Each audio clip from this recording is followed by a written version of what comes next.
Γεια σας, γεια σας, γεια σου και καλώς ήρθατε. Είμαι ο φίλος σας Ντάρεν, ο παρουσιαστής σας και βρίσκομαι εδώ για να σας μιλήσω για το απόψινό παιχνίδι που πραγματοποιήθηκε μεταξύ της Πάφος FC και της ΑΕΛ Λεμεσού στο στάδιο Στέλιος Κυριακίδης στην όμορφη πόλη της Πάφου. Απόψε φιλοξενήσαμε την ΑΕΛ που προέρχεται από τη Λεμεσό και η αρχική ενδεκάδα της Πάφου ήταν η εξής. Ήταν ως εξής.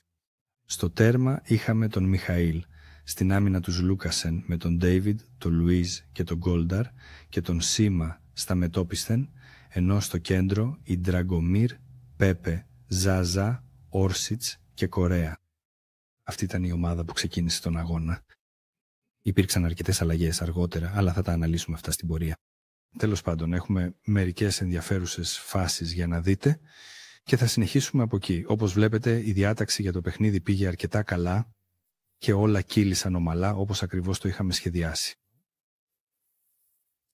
Η Λεμεσός έφερε αρκετούς οπαδούς μαζί της και τα παιδιά ξεκίνησαν αρκετά γρήγορα, να το πούμε έτσι. Μέσα σε λίγα λεπτά πιέζαμε όπως κάνουμε συνήθως και ο Ντραγκομίρ πέτυχε ένα φανταστικό γκολ με κεφαλιά, το λιγότερο που μπορούμε να πούμε, την γκολ. Εξαιρετική αρχή. Σκεφτήκαμε οι πύλες άνοιξαν, το λιγότερο που μπορούμε να πούμε. Το πλήθος ήταν ενθουσιασμένο και η ατμόσφαιρα ήταν φανταστική.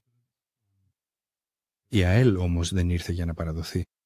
Είχαν και αυτοί τις ευκαιρίες τους σε όλη τη διάρκεια του αγώνα, όπως μπορείτε να δείτε σε μερικές από τις καλύτερες φάσεις. Πώς δεν κάναμε το 2-0 με αυτή την κεφαλιά από κοντά, δεν ξέρω, αλλά τι απόκρουση.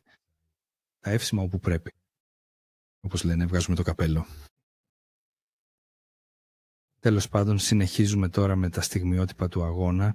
Ο Ντάλφος είχε μερικές καλές ευκαιρίες σε όλη τη διάρκεια και το παιχνίδι ήταν αρκετά κλειστό μετά τον γκολ που πετύχαμε. Είχαμε αρκετές ευκαιρίες συνολικά και ήταν πραγματικά δύσκολο. Έφτασε σε σημείο που άρχισε να γίνεται λίγο αγχωτικό στο δεύτερο ημίχρονο, αλλά το πρώτο ημίχρονο δεν ήταν και τόσο άσχημο. Το φάουλ του Ντάβιντ Λουίζ ήταν τόσο κοντά, τόσο κοντά. Ελπίζαμε ότι αυτό θα έμπαινε μέσα σαν σφαίρα, αλλά όχι σήμερα. Ωστόσο η ΑΕΛ είχε και αυτή τις δικές της ευκαιρίες και πλησίασε μερικές φορές.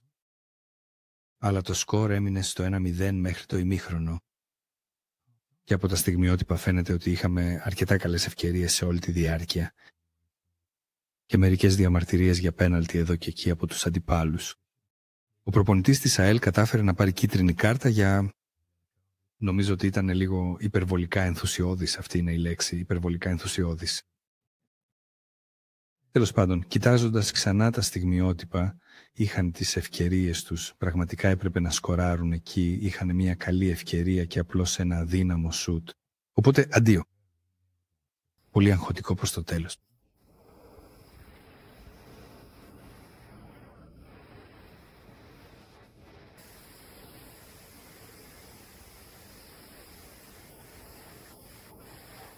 Άλλο ένα φάουλ εκεί που πέρασε ξιστά. Δεν ήταν και τόσο μακριά όμως, αν το δεις. Όλα καλά όμως. Αλλά ο Παύος θα μπορούσε να το είχε τελειώσει εκεί. Θα μπορούσαμε να είχαμε τελειώσει αυτό το παιχνίδι. Απλώς κύλησε δίπλα από το δοκάρι, από τη λάθος πλευρά. Τα στατιστικά τα λένε όλα. Συνολικά είχαμε τον έλεγχο στο πρώτο ημίχρονο. Το δεύτερο ημίχρονο δεν ήταν τόσο καλό στο πρώτο. Για μένα προσωπικά, βλέποντας το παιχνίδι, ήμουν στο γήπεδο, ήταν αρκετά αγχωτικό. Μπορούσες πραγματικά να νιώσεις την ένταση στο πλήθος γύρω από το στάδιο. Και ήταν σαν να κάναμε λίγο παιχνίδια στην άμυνα. Μερικές απρόσεκτες πάσες που προφανώς έδωσαν την μπάλα στον αντίπαλο και μας έκανε να νιώθουμε «Γεια σου Μavs», όχι ωραίο συναίσθημα. Κι όμως δεν έδειχναν ότι θα σκοράρουν. Αλλά πάντα υπάρχει αυτό το «κι αν», έτσι δεν είναι? Πάντα υπάρχει αυτός ο παράγοντας του «κι αν». Νομίζω ότι συνολικά ήταν μια καλή, λογική, ομαδική εμφάνιση. Θα μπορούσε να ήταν καλύτερα, αλλά εντάξει, τα πάντα θα μπορούσαν να είναι καλύτερα στη ζωή. Έτσι δεν είναι. Οπότε προχωράμε. Είναι μια νίκη με 1-0. Μας φέρνει ξανά στη δεύτερη θέση. Μας φέρνει έναν βαθμό πίσω από τους πρωτοπόρους της Λίγκας, την Ομόνοια, και διατηρεί την πίεση πάνω τους. Οπότε συνολικά δεν θα παραπονεθώ γι' αυτό. Δεν θα διαμαρτυρηθώ. Γιατί στο τέλος της ημέρας τα παιδιά εμφανίστηκαν, έκαναν τη δουλειά και είναι 3 βαθμοί στο σακούλι. Οπότε ναι, πάθος. Ακριβώς αυτό που θέλαμε. Ακριβώς αυτό που ζητήσαμε. Προχωράμε τώρα στο Champions League την Τετάρτη το βράδυ και θα πρέπει να είναι ένα σπουδαίο παιχνίδι. Ανυπομονώ να γράψω μια αναφορά για αυτό το μάτς. Τέλος πάντων, απλώς να θυμάστε, αυτό το βίντεο είναι σύντομο και γλυκό γιατί είναι αργά το βράδυ. Έχει περάσει 10 η ώρα για μένα. Και λοιπόν, η Πάφερς FC δεν είναι απλώς ένας σύλλογος, είναι τρόπος ζωής. Πάμε, Πάφο. Πάμε.